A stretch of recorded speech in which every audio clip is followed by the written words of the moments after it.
Hello, everyone, and thank you for tuning in for another interview for the Orthodox Synaxis channel. I'm here today with a good friend of mine, Michael Agliotta. Michael Agliotta was a speaker at a recent Orthodox Synaxis in the last year, and we're so happy to have you back again, Mike. So welcome. And Mike, on your last talk, will you give us a kind of a roundup on what were the details of the last talk that you gave? Yeah, so the last one was nihilism and the abolition of man, and it was a juxtaposition of nihilism by Father Seraphim Rose and C.S. Lewis's essay, The Abolition of Man, the one that he wrote during World War II. Excellent. Yeah, it was a really riveting talk, as I remember, and a lot of people responded really well to that. So it was a deep dive. It was a very interesting, um, combination of these two figures that you were um, looking through and bringing details together. So, is there something that you would like to draw out from that talk that you would like to share with the audience now?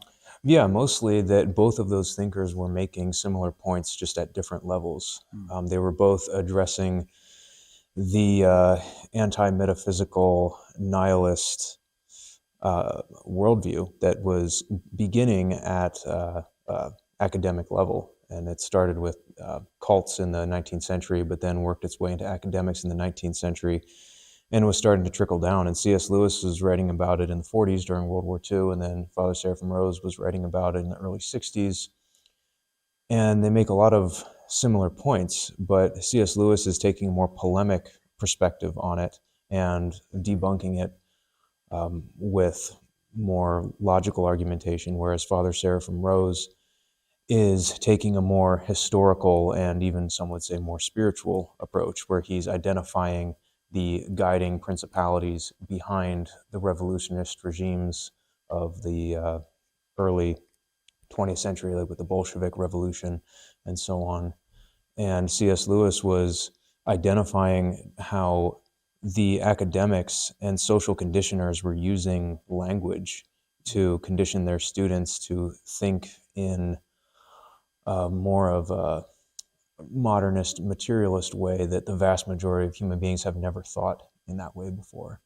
So seeing those two thinkers coming from opposite sides of an ocean, noticing the same problems and articulating the same issues, but at different levels, was something that I wanted to put out there for everybody to hear, to understand, for those who were interested in that kind of thing. I mean, and for you, it was kind of personal, right? Because Mm-hmm. C.S. Lewis was a big figure for you even before your conversion to Orthodoxy, and Father Mm-hmm. Seraphim Rose, likewise, was huge after your conversion. Yeah. And you Mm-hmm. saw the patterns and you saw the Mm-hmm. connection. And so, in a way, this was a very personal talk for you, something that you were deeply interested in and invested in, right? Mm-hmm. Yeah, it really was. I mean, C.S. Lewis is one of those writers who has a mindset completely different from almost anybody in his circles. He has all of these profound little simple analogies, both in his fiction and in his nonfiction. Till We Have Faces was a fantastic character arc of the protagonist finding theosis, where she goes from being an all-consuming narcissist into a goddess by the end.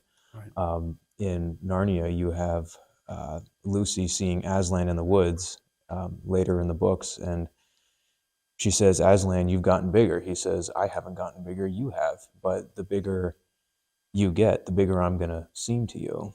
And then Mere Christianity, I understand that it has gone under some scrutiny from some Orthodox thinkers for being a little bit too Thomistic or for assuming things it didn't justify. But the reality is, for me as a teenager, that book was pretty huge, especially towards the end, where he's talking about theosis and transformation, basically using analogies like a horse turning into a winged horse, a statue coming Right. to life. These are all very helpful motifs, Hmm.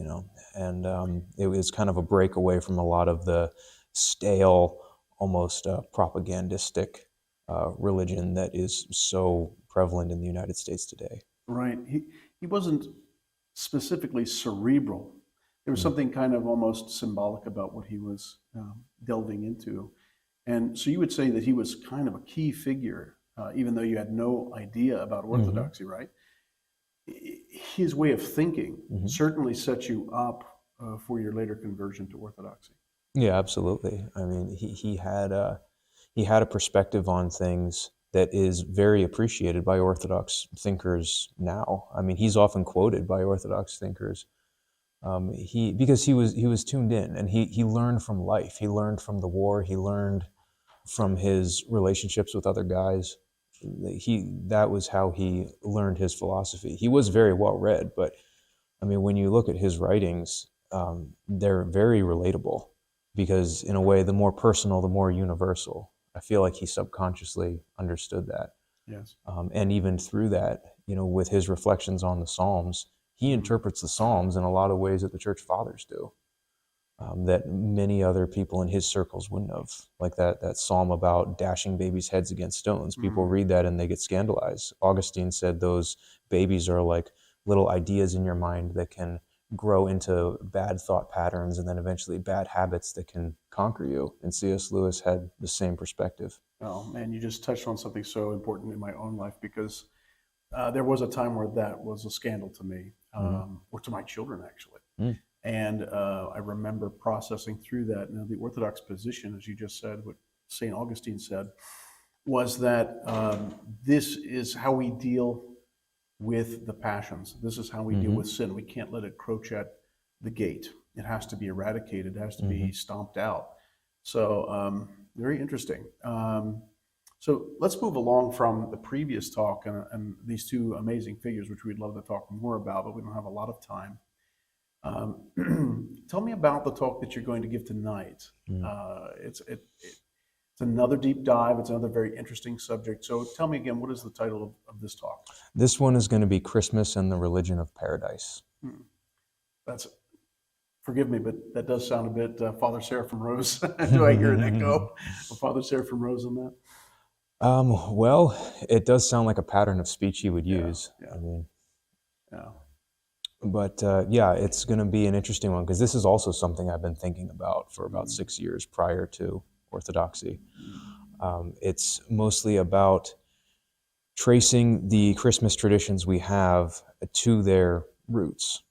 And those roots are all the way back in Eden. And a lot of people think that, maybe it started in the 4th century when they established the date, or maybe in the 5th century when they started adopting certain customs from other cultures and working them in to solar winter solstice festivals. But the roots go all the way back to Eden. And so the objective of this talk is going to be to draw the connections from the story, from the beginning to what we do now. That's fascinating. Yeah. Now, you were so kind as to let me review some of your notes, not all of them. Some of them was kind of early on in your notes, but you were talking in there about the logos and the logi. Can you tell me a little bit about how that ties in to your talk? Yeah. Well, in short, the logos being described in the 1st chapter of the 4th gospel as the eternal word through whom all things were made.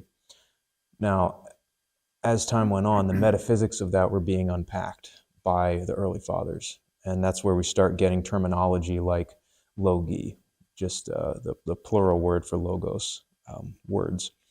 And it's referring to the manifestation of the logi in the multiplicity of creation through each thing's purpose. So if something has a purpose, that purpose is its logi. And if you look deep enough into that purpose, you find the logos behind everything. That logos, according to our teachings of the fathers, was present with Adam and Eve in the garden, and also present throughout the entire Old Testament, manifesting himself as the angel of the Lord, as the word of the Lord. And then when we get to the New Testament, we see the logos, the creator of all things, manifested in all things, becoming an infant in a trough, in a cave, at the center of reality. And then from there, that's when the Great Commission happens 33 years later. And then Christmas becomes a thing, and we're going to take it from there. But that's kind of where it's all going to start and go. I mean, the story is the story from the very beginning. Yeah. I mean, God from all ages past, from eternity past, that's not even a very good way to say that, but the fathers tell us that that was always the plan, was his incarnation, right? Whether the fall or not the fall of man. And so the gospel involving the incarnation of the God-man, of the Logos, was always intended to happen. And yet we did fall, right? And through that fall, we understand that all of creation has suffered. So all of the Logi has also suffered, right? So tell me a little bit about now the God-man, the Logos becoming the God-man. What does this do for all of creation? Well, yeah, let me respond to your first point by when you mentioned that this was always the intention. And it's a brilliant point that you bring up, because you're right. It was always the intention. That is true predestination. That was ordained in the pre-eternal councils according to the fathers. It has to do with theosis and deification, not only of man, but of the cosmos being transfigured into a more grand cosmic Eden. That's what the early fathers like St. Irenaeus teach us with their recapitulation doctrine. Right. And moving forward, what does the incarnation of the God-man do for the rest of creation? Well, it does what the apostolic and basically all the church fathers say it does, because he's not just a human person. He's a divine person with a human nature, but he's also the creator of all nature. So when he's born into our nature and then is crucified and resurrected, not only is all human nature being resurrected with him, whether to a resurrection of heaven or hell, but also the entire cosmos is going to be resurrected. And like you mentioned, the Logi, the creation itself is fallen and damaged, but the purpose of the Logi is always there. Like there's nothing man can do to break God's sovereign purpose for everything, because telos is the very thing holding the world together, reason. Otherwise, everything has a reason for its existence, and all of those reasons are interconnected, whether it's water, nourishing life, whether it's an acorn growing into a tree. Reason and purpose is inevitable. And so when the Logos himself is the reason for everything, and the Logos himself is born, dies, resurrects, everything that has purpose and reason, which is all creation, will also resurrect with him. And that's the good news that the missionaries were taking out to all of these savage people in the world. Well, this is going to be really exciting. I'm certain of it. I loved what you had in your notes. And I could go on and on about this. Our time is very limited today. But I just want to thank you so much for taking the time to prepare a deep dive for all of us here at the Orthodox Synaxis. Your attention to detail is always an exciting thing for myself to partake in and to process. It always gives me days of things to think about, which I'm really thankful for. And I know that I speak for everyone when we say thank you for doing this for us and presenting this to us. And we look forward to what you have for us tonight and in the future. I'm sure you'll come up with some other interesting content. So, Michael, thank you so much for spending this time with me and for sharing some details of what's coming our way with tonight's talk.